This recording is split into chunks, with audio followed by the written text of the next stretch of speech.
Shalom para pendengar yang dikasihi oleh Tuhan Yesus. Kiranya Tuhan memberikan rahmat-Nya kepada para pendengar semua. Sebentar lagi kita akan mendengarkan pembacaan Alkitab audio dalam versi bahasa Indonesia sehari-hari. Siapkan hati saudara. Kejadian pasal 35.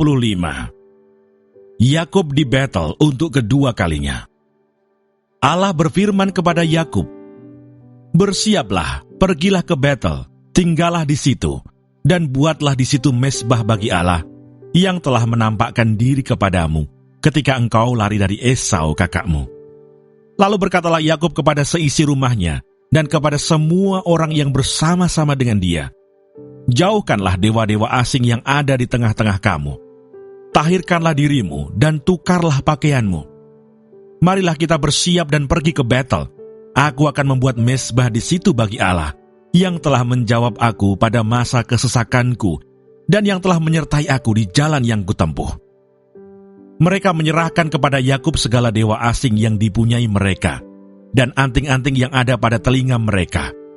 Lalu Yakub menanamnya di bawah pohon besar yang dekat Sikem. Sesudah itu berangkatlah mereka, dan kedahsyatan yang dari Allah meliputi kota-kota sekeliling mereka, sehingga anak-anak Yakub tidak dikejar. Lalu sampailah Yakub ke Luz yang di tanah Kanaan, yaitu Betel.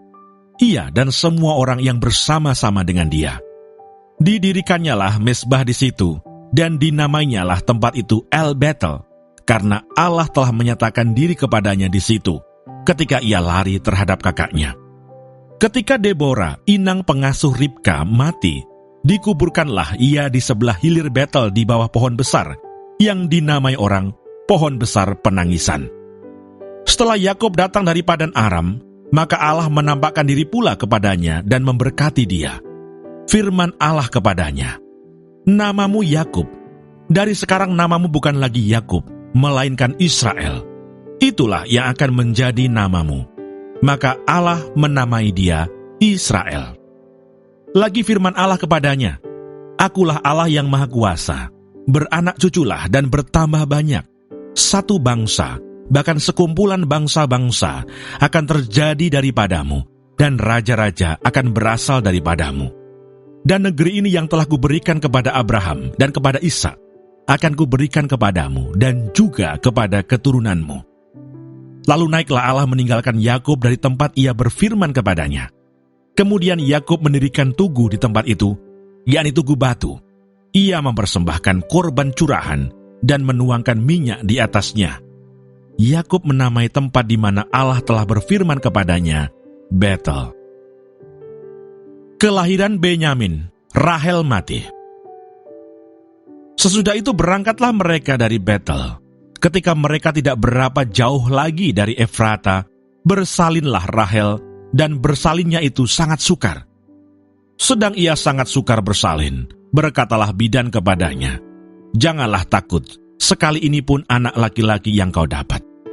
Dan ketika ia hendak mengembuskan nafas sebab ia mati kemudian, diberikannya nama Ben-Oni kepada anak itu. Tetapi ayahnya menamainya Benyamin. Demikianlah Rahel mati, lalu ia dikuburkan di sisi jalan ke Efrata, yaitu Bethlehem. Yakub mendirikan tugu di atas kuburnya. Itulah tugu kubur Rahel sampai sekarang. Sesudah itu berangkatlah Israel. Lalu ia memasang kemahnya di seberang Migdal Eder. Ketika Israel diam di negeri ini, terjadilah bahwa Ruben sampai tidur dengan Bilha gundik ayahnya, dan kedengaranlah hal itu kepada Israel. Anak-anak Yakub, Ishak mati. Adapun anak-anak lelaki Yakub, 12 orang jumlahnya. Anak-anak Lea ialah Ruben, anak sulung Yakub. Kemudian Simeon, Levi, Yehuda, Isakar, dan Sebulon. Anak-anak Rahel ialah Yusuf dan Benyamin.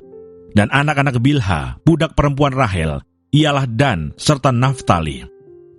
Dan anak-anak Silpa, budak perempuan Lea, ialah Gad dan Asher. Itulah anak-anak lelaki Yakub yang dilahirkan baginya di Padan Aram. Lalu sampailah Yakub kepada Ishak, ayahnya, di Mamre dekat Kiryat Arba. Itulah Hebron, tempat Abraham dan Ishak tinggal sebagai orang asing. Adapun umur Ishak 180 tahun. Lalu meninggallah Ishak. Ia mati dan dikumpulkan kepada kaum leluhurnya.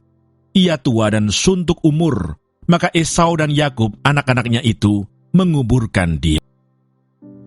Terima kasih Tuhan, untuk firman-Mu hari ini, berkati dan berikan hikmat Roh Kudus-Mu kepada kami. Haleluya. Amin.